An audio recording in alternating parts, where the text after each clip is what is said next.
کرام، مشائخ اور بزرگان اور حاضرین کرام اور خواہان گرامی، خدمت میں سلامت کرتا ہوں۔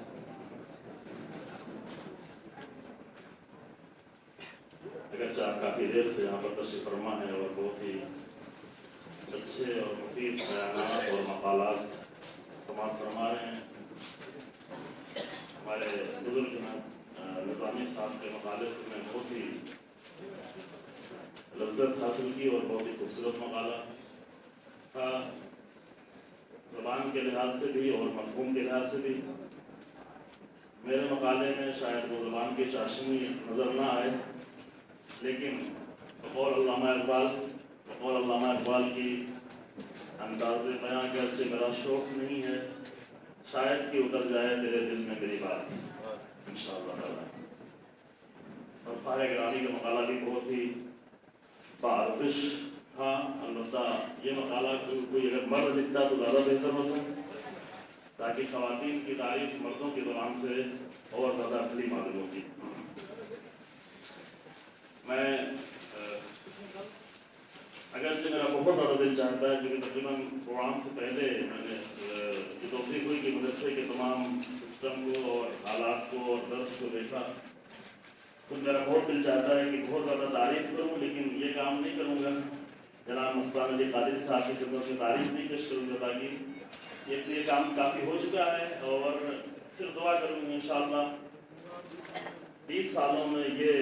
سلسلہ یہاں تک پہنچا ہے، تو آئندہ 20 سالوں میں اس کی 25 سالوں میں یہاں تک پہنچا ہے، تو آئندہ 25 سالوں میں اس کی برکتیں پورے ہندوستان اور ہندوستان کے باہر بھی نظر آئیں انشاءاللہ تعالی۔ ہمارے مقالے کا موضوع ہے جائگاہ و منزل زن از دیدگاہ اسلام با مقایسه غرب، یعنی اسلام کی نگاہ میں اور مغربی تفکر سے کمپیئر کرتے ہوئے اسلام کی نگاہ میں خواتین کے مقام اور ان کا احترام کیا ہے۔ سب سے پہلے میں مقدمے کے طور پر ایک ایسے مسائل پر گفتگو کرنا چاہتا ہوں جو ان سے مربوط ہو، لیکن تھوڑا عالمی مسئلہ ہے اور وقت کے حالات کے طور پر، البتہ مقالے سے جدا نہیں، اسے آپ مقدمہ سمجھ کے۔ اور اس سے پہلے بھی مجھے اپنے استاد کی ایک بات یاد آتی ہے جو یہاں پر خواہان گرامی ہیں، اور اصل ہمارا مقالہ خواتین کے لیے ہے، اور آپ جو مرد حضرات یہاں تشریف رکھتے ہیں وہ بھی بہرحال ان کے ساتھ ان سے متعلق ان کی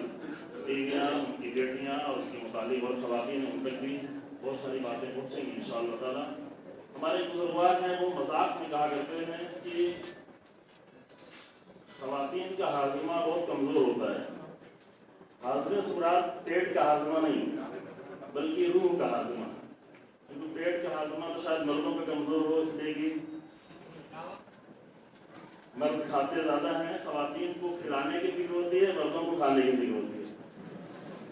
لہذا روح کا ہاضمہ خواتین کا کمزور ہے۔ یعنی کیا؟ یعنی یہ کہ خواتین کوئی بات ہضم کر کے ختم نہیں کر دیتی، بلکہ خواتین تک کوئی بات جب پہنچائی جاتی ہے تو وہ دوسروں تک حتماً منتقل کرنے کی کوشش کرتی ہیں، اور اس معنی میں ہاضمے کا کمزور ہونا بہت اچھی بات ہے۔ مردوں کی حالت یہ کہ ان کو کتنی بھی اچھی بات کر دی جائے وہ اپنے دکانوں پہ چلے جاتے ہیں، اپنے آفس پہ چلے جاتے ہیں، اپنے کام پہ چلے جاتے ہیں، سب کچھ بلا دیتے ہیں، بہت ہی آسانی سے بلا دیتے ہیں۔ لہٰذا میں صرف اتنی تعریف کروں گا جناب محمد مصباح ندی قادری صاحب کی، انہوں نے خواتین کے لیے جو اتنا بڑا قدم اٹھایا ہے، اس کی تاثیر کہیں زیادہ ہے اگر یہ قدم مردوں کے لیے اٹھایا جاتا ہے، اسی بنیاد پر کیونکہ ان کا ہاضمہ کمزور ہے بتائی جائیں تو بری چیزیں بھی لوگوں تک پہنچاتی ہیں کہ خدا کرے کہ ایسا نہ ہو ہمارے معاشرے میں جمال جی کا نظر آ رہا ہوتا ہے، غیبتیں نظر آ رہی ہوتی ہیں، نامناسب باتیں نظر آ رہی ہوتی ہیں، اور اگر ان تک اچھی باتیں پہنچائی جائیں تو اسے وہ حذف کر کے ختم نہیں کر دیں گی بلکہ حتماً دوسروں تک منتقل کریں گی اور دوسروں تک اس کی فائدہ بھی پہنچے گا۔ برادران گرامی اور عزیزان محترم، قابل مبارکباد ہیں یہ بزرگان کی جو آ کر ایسے مدرسوں میں جامعۃ المومنات جس کو میں نے ایسے سائٹ پر بھی دیکھا، اور چند دن ہمارا ساتھ رہا جناب محمد مستان علی قادری صاحب کے، ایک ہفتہ تقریباً ساتھ میں گزارنا ہوا، اور ہندوستان کے اور بھی ہمارے بزرگ مشائخ اور صوفی اور اہل سنت کے علماء کے ساتھ میں، اور وہ ایک ہفتہ 9 دن میرے لیے بہت ہی لذت بخش اور بہت ہی مسرت بخش تھا کہ ہم نے ساتھ میں زندگی گزاری تھی، اور وہ یادگار ہے ہمارے لیے۔ جو چیز بہت ہی اہم ہے وہ یہ ہے کہ اگر ایسے مدرسوں میں اور ایسے جامعات میں اور ایسے اداروں میں اسلام ناب، اسلام خالص، اسلام حقیقی اور اسلام معتدل کی تعلیم دی جائے، خاص کر ایسے دور میں کہ جہاں پر غیر معتدل اسلام نے اور افراطی اسلامی چہرے نے، کہ جس کا اسلامی اصل میں چہرہ نہیں ہے بلکہ مغربی دنیا نے اسلامی چہرے کو خراب کر کے بگاڑ کر پیش کرنے کی کوشش کی ہے، اور آ کر دنیا کے سامنے ایک نہایت ہی نامناسب اسلام کا چہرہ پیش کرنا چاہ رہے ہیں۔ ایسے دور میں ایک صحیح اور معتدل اور حقیقی اسلام اور پیغمبر اکرم صلی اللہ علیہ وآلہ وسلم کی حقیقی تعلیمات پر منحصر اسلام کی تعلیم دینا، یہ ایک واقعاً عظیم قدم ہے، اور اس میں جو بھی حضرات جس حد تک شریک ہو سکیں، یہ خاص کر کس دور میں، ہمارے دور میں پہلے زمانوں میں بھی اس طرح کے افراد رہا ہے، اس طرح کے رویاں رہی ہیں، لیکن اس دور میں جو آپ محسوس کر رہے ہیں پورے عالم اسلام میں، اور ابھی اس وقت سیریا، عراق، یمن، اس سے پہلے افغانستان، حتیٰ کہ حد تک پاکستان، دوسری جگہوں پر جو اسلام کا ایک غیر معقول اور غیر معتدل چہرہ پیش کرنے کی کوشش کی جا رہی ہے، یہ اسلام کے لیے خطرناک ہے۔ اور اس وقت میں ایک اصلی ترین ذمہ داری جن کے دلوں میں اسلام کا درد ہے وہ یہ ہے کہ اگر پیغمبر اکرم صلی اللہ علیہ وسلم کو، جس کے مولانا عثمانی رحمۃ اللہ کی تعبیر تھی اسلام ناب محمدی صلی اللہ، ایک سلوات پڑھیں حضرت، اسلام ناب محمدی یعنی رسول اللہ کا خالص اسلام، یہ تعبیر تھی مولانا عثمانی رحمۃ اللہ علیہ کہ اسلام از دست شما فرار کر دے، پیدائش کنید، اسلام تمہارے ہاتھوں سے نکل گیا، اسلام کو ڈھونڈو، اسلام کو تلاش کرو، اسلام کو پیدا کرو، اور اسلام کو اس کے معیاروں سے سمجھا جائے، اور وہ معیار اسلام کا بنیادی ترین معیار قرآن اور رسول اللہ کی سیرت ہے۔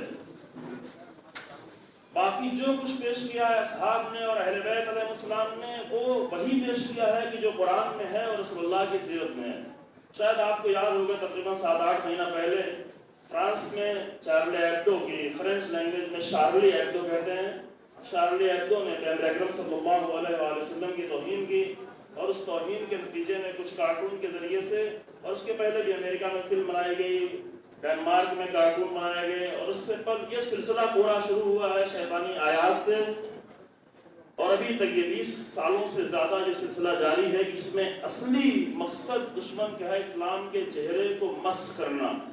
اور حقیقی اسلام کے مقابلے میں ایک جعلی اسلام، ایک غیر معقول اسلام، ایک نامناسب اسلام اور ایک غیر معتدل اسلام پیش کرنا۔ یہاں پر لازم ہے کہ چند مہینے پہلے جب کام کیا گیا تو ہم اس وقت ایران میں ہوا کرتے تھے، رہبر انقلاب نے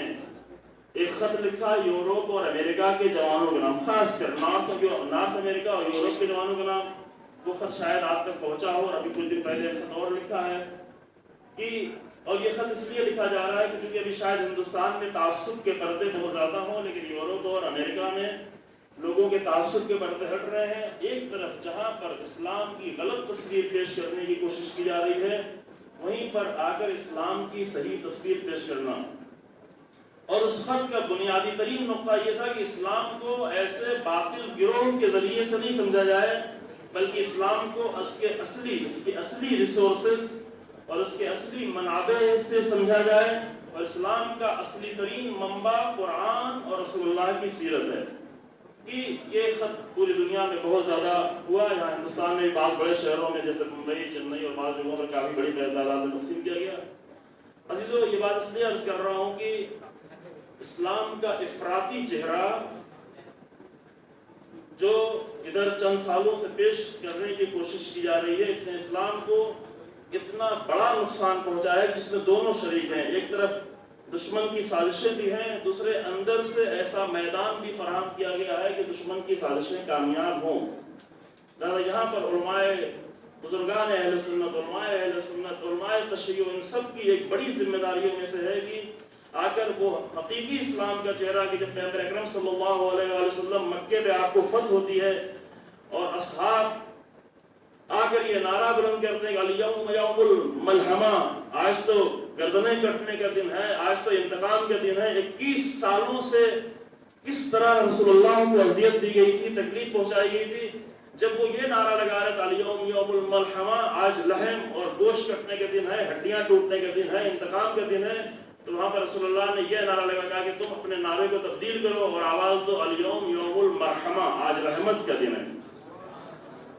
آج رحمت کا دن ہے.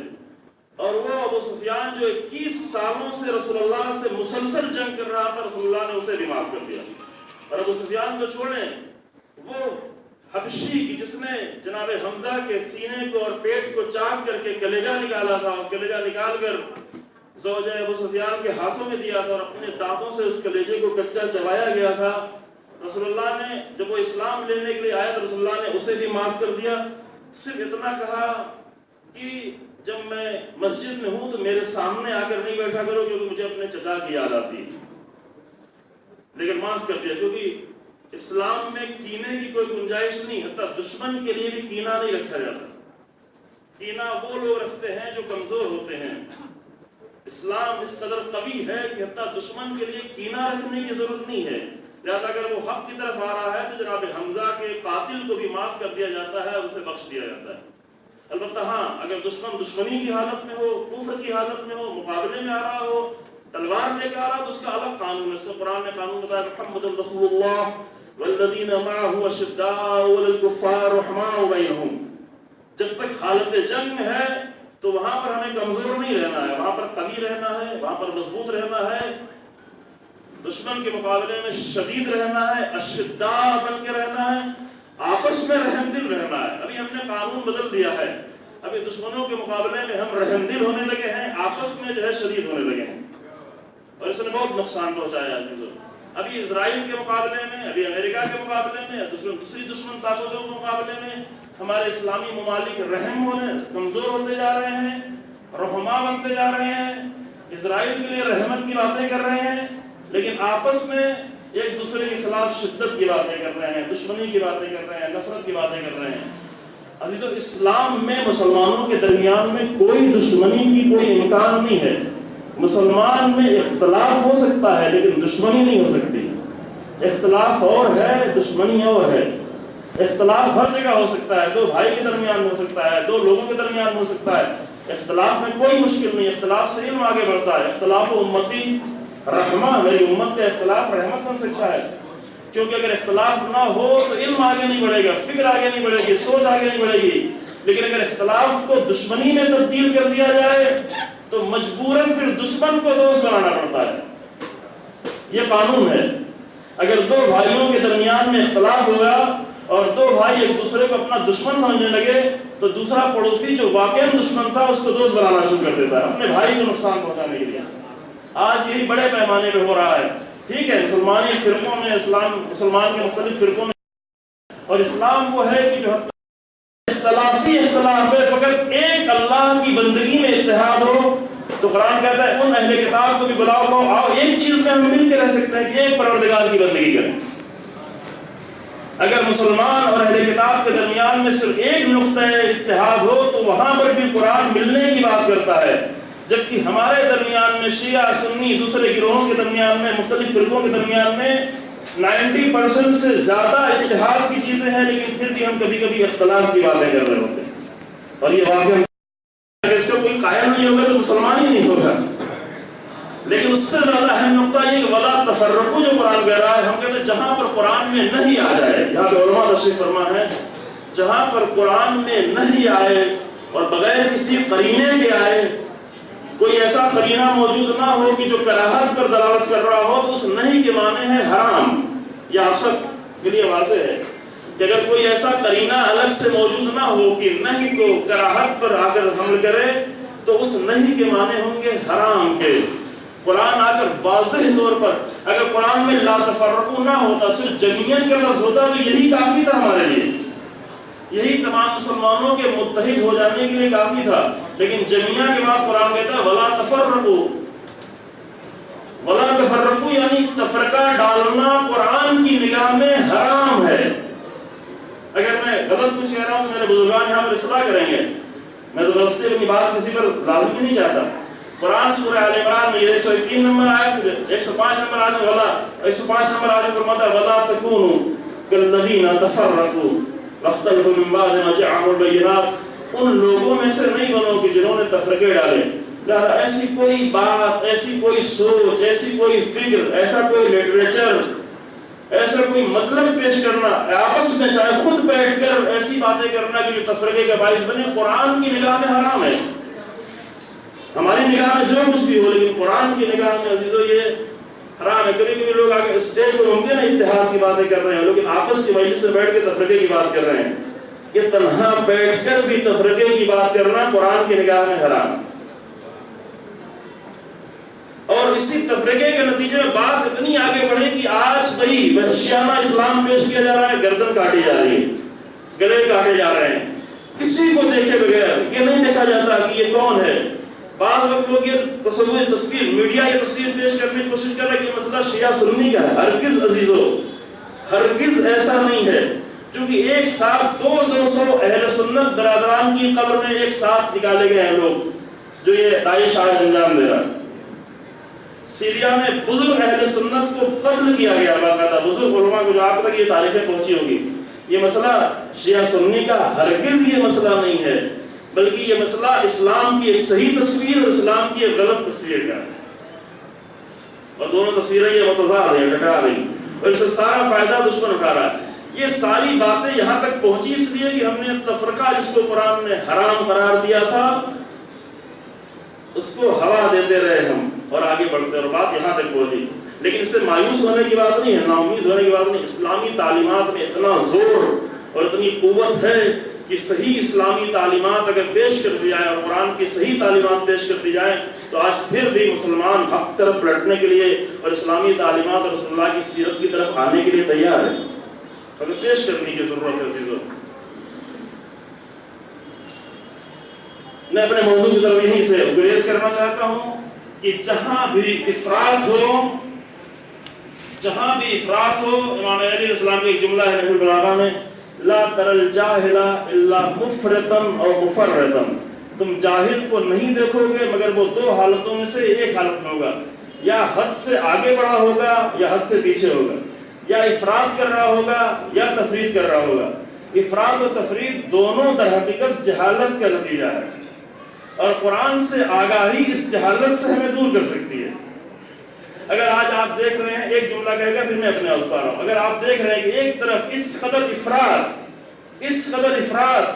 کہ اللہ اکبر کا نام لے کر اور پیچھے لا الہ الا اللہ محمد رسول اللہ کا پرچم لگا کر، کہ آپ ہمیشہ دیکھیں کہ جب بھی یہ وحشیانہ کام کیا جا رہا ہوتا ہے تو زبان پر اللہ اکبر ہوتا ہے اور پیچھے لا الہ الا اللہ اور نہایت ہی نامناسب خط میں لکھا ہوا. آپ دیکھیں کہ کتنے اچھے خوبصورت خط موجود ہیں، لیکن کالے پرچم پر نہایت ہی گندے انداز میں لکھا ہوا اتنا مقدس کلمہ. یعنی یہ اس لیے سب کچھ ہے تاکہ اس کا منظر ہی دیکھ کر لوگ اسلام سے دور ہوتے چلے جائیں. کیوں یہ سب ضروری ہے؟ اس لیے کہ آج یورپ اور امریکہ اور دوسرے دنیا میں لوگ بہت تیزی سے اسلام کی طرف آ رہے ہیں، اور ان کو اسلام کی طرف آنے سے روکنے کا سب سے بہترین ذریعہ یہ ہے کہ اسلام کے چہرے کو اتنا خراب کر دیا جائے کہ کوئی اسلام کے بارے میں مطالعہ ہی نہ کرے. اور یہ بڑے پیمانے پر کوشش کی جا رہی ہے دونوں طرف. اہل سنت میں بھی ایک گروہ ایسا بنایا جا رہا ہے، شیعہ میں بھی ایک ایسا گروہ. میں نے ابھی آج ہی مجلس سے مجھے یہ بات تفصیل آج کل پڑھنی ہے. شیعہ میں بھی ایک ایسا گروہ بنایا جا رہا ہے اہل سنت شیعوں میں بہت چھوٹے تھوڑے سے لوگ ایسے ہیں جو نصیری قسم کے لوگ، جن کا شیعہ سے کوئی تعلق نہیں ہے. شیعہ مذہب میں ایسے لوگوں کے ہاتھ سے کھانا پینا بھی جائز نہیں ہے کہ جو آ کر اماموں کے ساتھ ایسے القاب استعمال کریں کہ جو جائز نہیں ہیں، جو اللہ کے لیے مخصوص ہیں. چونکہ شیعہ فرقے میں تھوڑا سا کھانے پینے کے مسئلے میں سختی ہے کہ ایسے لوگوں کے ہاتھ سے کھانا پینا بھی جائز نہیں ہے کہ جو علی بن ابی طالب کے لیے، دیگر ائمہ کے لیے ایسے لفظیں استعمال کریں کہ جو جائز نہیں ہے، جو اللہ کے لیے مخصوص ہے، یا ان کو غلو تک لے آئیں. کل میں نے غلو کے اوپر پوری پرسوں ایک مجلس پڑھی اپنے آپ کو درمیان میں کہ امام صادق علیہ السلام کی حدیث کی والغالیو شر من الیہود والنصارى والمجوس والذین اشرکوا، جو غلو کرتا ہے ائمہ کے لیے اگر وہ یہودی سے، نصرانی سے یا مشرکین سے اور نصارہ سے بھی زیادہ بدترین مخلوق ہے. تو شیعت میں بھی ایک چھوٹا سا گروہ ایسا بنایا جا رہا ہے، خاص کر پہلے بھی تھا پھر ختم ہو گیا، ابھی بنایا جا رہا ہے. اہل سنت میں بھی ایک گروہ بنایا جا رہا ہے جن کی تعداد بہت زیادہ نہیں ہے. آپ پورے داعشیوں کی تعداد اگر اٹھا کے ڈھونڈیں 2 لاکھ سے زیادہ وہ نہیں ملیں گے. لیکن یہ اس طریقے سے میڈیا میں پیش کیا جا رہا ہے کہ اس چند ہزار غالیوں کو دیکھ کر تمام اہل سنت یہ سمجھیں کہ سارے شیعہ ایسے ہیں، اور چند لاکھ 2 لاکھ داعشیوں کو دیکھ کر سارے شیعہ یہ سمجھ لیں کہ سارے اہل سنت ایسے ہیں، جبکہ نہ شیعہ ایسے ہیں نہ اہل سنت ایسے ہیں. اور یہ بات ہم نے کشمیر میں اہل سنت برادران کے سامنے عرض کی تھی کہ ابھی ہماری ایک ذمہ داریوں میں سے ہے کہ اپنے آپ کو شیعہ آ کر اپنے آپ کو اس گروہ سے جدا کریں، اعلان کریں کہ اس کا شیعہ سے کوئی تعلق نہیں ہے، اور اہل سنت بھی آ کر اپنے آپ کو جدا کریں، ورنہ اہل سنت کو بھی خطرہ ہے، تشیع کو بھی خطرہ ہے. حقیقی شیعت کو خطرہ ہے، حقیقی اہل سنت کو خطرہ ہے کہ اگر ایسے باطل گروہ القاعدہ سے لے کر کے طالبان اور جبہت النصرہ اور داعش تک کے گروہ کو اہل سنت سے جوڑا جائے. یہ بات ہم نے 1 سال پہلے کی تھی، اس وقت میڈیا میں بہت زیادہ آئی تھی، کشمیر میں عرض کی تھی کہ مجھے نہایت یہ سن کر افسوس ہوا کہ ہندوستان کے میڈیا نے داعش کے لفظ کو اہل سنت سے جوڑا، لیکن اہل سنت علماء نے کوئی بڑا قدم نہیں اٹھایا، جبکہ ان کے لیے لازم تھا کہ اپنے آپ کی حفاظت کرنے کے لیے اور اپنی صحیح افکار کو محفوظ رکھنے کے لیے جدا کریں کہ نہیں، داعش کا اہل سنت سے کوئی تعلق نہیں ہے. چھوٹی تھوڑی باتیں آئیں لیکن بڑے پیمانے پر کوئی قدم نہیں اٹھایا گیا عزیزوں. اور خدا نہ خواستہ ایسا نہ ہوگی 20 سال گزرنے کے بعد اگر تھوڑا سستی کی جائے، تھوڑا کمزوری کی جائے تو غالیوں کو دیکھ کر غالیوں کو سمجھا جائے کہ سب شیعہ غالی ہیں، یہ سب اہل سنت داعشی ہیں. ایسا ہرگز نہیں ہے. لہذا یہاں پر اپنے آپ کو بچانے کی ضرورت ہے. افراط و تفریط جہاں بھی ہوگی، افراط کا عالم یہ ہے کہ اللہ کا نام لے کر گلے کاٹے جا رہے ہیں، وہ بھی مسلمانوں کے. اللہ کا نام لے کر، اللہ کا نام لے کر یمن جیسے فقیر ملک پر 8 مہینوں سے اتنے بم گرائے جا رہے ہیں. اس قدر سعودی عرب کے مسلمانوں سے، وہ امت مسلمہ ہے، تمام امت مسلمہ کا احترام ہے، لیکن آل سعود جس نے آ کر مصر کے انقلاب کو تباہ کر دیا، جس نے آ کر اہل سنت دنیا میں آنے والی بہت بڑی تبدیلیوں کو آ کر ختم کر دیا، آج یہ حالت، یہ افراط کی حالت ہے. ادھر تفریط کی حالت، حد سے آگے بڑھنے کی یہ حالت ہے. اور تفریط کی حالت یہ ہے کہ 67 سالوں سے، بہت توجہ کریں، 67 سالوں سے فلسطین کی مقدس سرزمین پر لاکھوں لوگوں سے ان کا گھر چھینا جا رہا ہے، ان کی جانیں چھینی جا رہی ہیں، ان کے عزیز چھینے جا رہے ہیں، لیکن ہم مسلسل خاموشی اختیار کیوں؟ یہ تفریط ہے. اور امام علی فرماتے ہیں لا تر الجاہل الا مفرطا مفرطا، جاہل کو نہیں دیکھو مگر یا تو افراط کر رہا ہوگا یا تفریط کر رہا ہوگا. نہ اس قدر افراط کی ضرورت ہے کہ مسلمانوں کے گلے کاٹے جائیں، نہ اس قدر تفریط کی ضرورت ہے کہ 67 سالوں سے اسرائیل جیسا دشمن آ کر مسلمانوں کے گلے کاٹ رہا ہو، مار رہا ہو، بم گرایا جا رہا ہو، اسکولوں پر بم گرایا جا رہا ہو، ہزاروں 2008 میں 2014 میں اتنے سارے جانیں لی گئی ہوں، اور اتنی تفریط کی یہ سارا منظر دیکھتے رہیں، ساری دنیا آواز اٹھائے لیکن اسلامی دنیا سے وہ آواز نہ اٹھائی جائے جو ان کا اٹھانے کا حق تھا. فلسطین کے مسلمان ہیں، کلمہ لا الہ الا اللہ محمد رسول اللہ کہنے والے ہیں. پھر کیا ان کا اس بات اتنا حق نہیں ہے کہ ماہ رمضان میں ہم بیٹھ کر، جو 2014 میں ماہ رمضان میں یہ سب کچھ ہو رہا تھا، کہ ماہ رمضان میں ہم بیٹھ کر گھروں میں افطاریاں اور سحریاں کر رہے ہوں اور فلسطین کے مسلمانوں کے سروں کے اوپر بم اور میزائل اور اسلحے گرائے جا رہے ہیں. یہ بھی ہوا 1.5 سال پہلے کی بات، کوئی بہت زیادہ وقت نہیں گزرا. ایک طرف افراد کو، ایک طرف تفریط. اور یہ ایسے داعشی گروہ بنا کر ان میں سے کوئی زخمی ہوتا ہے تو اس کا علاج اسرائیل میں جا کر ہو رہا ہوتا ہے۔ عزیزوں، ایسے وقت میں واقعاً امت مسلمہ میں اپنی بیداری کا ثبوت دینے کی ضرورت ہے۔ یہ کیسے ممکن ہو سکتا ہے کہ منا کی مقدس سرزمین پر حج کیے ہوئے لوگ، عرفات سے گزر کر آئے ہوئے لوگ، مشہر کی رات کو طے کیے ہوئے لوگ، بھوکے اور پیاسے دن بھر اور رات بھر عبادتیں کر کے اس حرم کی سرزمین میں جہاں ایک مچھر کو مارنا اور ایک مکھی کو مارنا بھی جرم ہے، وہاں پر 7,400 سے زیادہ انسانوں کو صرف پیاسے رہنے کی وجہ سے مرنے دیا جاتا ہے۔ اور اس کے خلاف یہ جرم تو جو ہوا وہ ہوا ہی، لیکن اس سے بڑا مشکل، اس سے بڑا مرحلہ یہ تھا کہ یہ سب کچھ ہوتا رہا اور عالم اسلام سکوت اختیار کیا، خاموشی اختیار کیا۔ 7,000 کی تعداد، میڈیا میں کئی دنوں تک 700 کہا جاتا رہا۔ یہ بہت ہی حیرتناک واقعہ ہوا اسی زمانے میں، اسی حج کے زمانے میں، اور بہت سارے ہزاروں لوگ جن کے اوپر کہ صرف پانی کا چھڑکاؤ کر دیا جاتا، اس میں کئی ہزار لوگ زندہ بچ سکتے تھے، کچھ بھی نہ کیا جاتا، کیونکہ بہت سارے لوگ غش کے عالم میں پڑے ہوئے تھے اور ان کو کنٹینروں میں ڈال دیا گیا اور 10 دن تک ان کی لاشوں کو سڑنے دیا گیا۔ اگر صرف ان کے اوپر ہیلی کاپٹر سے پانی کا چھڑکاؤ کر دیا گیا ہوتا تو اس میں ہزاروں لوگ بچ سکتے تھے۔ کیوں یہ کام ہو رہا تھا؟ کیوں یہ کام نہیں کیا گیا؟ کیونکہ یمن کے مسلمانوں پر بم گرایا جا رہا تھا تو ان پر پانی کیسے چھڑکا جاتا؟ اگر یمن کے مسلمانوں پر بم گرانے سے فرصت ملتی تو منا کے میدان میں شہید ہونے والے حاجیوں پر پانی کا چھڑکاؤ کیا جاتا۔ یہ ہوا اور سکوت اختیار کیا گیا۔ میں نے عرض کیا کہ کسی امت مسلمہ، سعودی عرب کے مسلمان بہرحال کو بیدار ہونا چاہتے ہیں، ان کو پیسے سے، اسلحے سے روکا گیا ہے۔ ہم حکومت کی بات کر رہے ہیں، نظام کی بات کر رہے ہیں، سسٹم کی بات کر رہے ہیں کہ جہاں اس قدر غلامی امریکہ کی اور اسرائیل کی اور فرانس کی اس قدر اور برطانیہ کی اس قدر غلامی کی جا رہی ہے کہ اب تک غلامی کرنے کے باوجود بھی انہیں نہیں چھوڑا جائے گا۔ آپ دیکھیں، ایک جملہ میں کہہ کے آگے بڑھتا ہوں اور معاف کیجیے گا یہ بات کہہ رہا ہوں، یہ درد دل تھا جو آپ کے سامنے عرض کرنا چاہتا تھا کہ اس قدر غلامی کرنے کے بعد بھی دشمن یہ نہیں چاہتا کہ حتیٰ سعودی عرب جیسا ملک بھی ایک مضبوط ملک بن کے رہے۔ 200 ارب ڈالر سے یمن کی جنگ میں خرچ کروا دیا، کیونکہ سعودی عرب کے پاس 700 ارب ڈالر کا خزانہ موجود ہے، جو بہت بڑا خزانہ ہے، جو کسی بھی مسلمان ملک کے پاس موجود نہیں، اور کئی 100 ارب ڈالر اور دوسرے سیریا اور عراق میں خرچ کر، حتیٰ اپنی غلامی کرنے کے باوجود بھی دشمن اس بات پر راضی نہیں ہے کہ حتیٰ سعودی عرب جیسا ملک بھی آ کر ایک مضبوط ملک ہے۔ کیوں؟ اس لیے کہ ممکن ہے آج حکومت یہ ہے، کل حکومت تبدیل ہو جائے، کل رسول اللہ کی سیرت پر چلنے والوں کی حکومت آ جائے۔ آج تو امریکہ کی سیرت پر چلنے والی حکومت، لیکن کل ممکن حکومت تبدیل ہو جائے۔ زیادہ کو ایک مسلمان ملک کو، حتیٰ سعودی عرب جیسے ملک کو بھی مضبوط ملک بن کر رہنے نہیں دینا چاہتے۔ یہ افراط و تفریط کا نتیجہ ہے عزیزو۔ اور یہیں پر اپنے موضوع میں گریز لیتا ہوں خواتین کے بارے میں۔ خواتین کے بارے میں افراط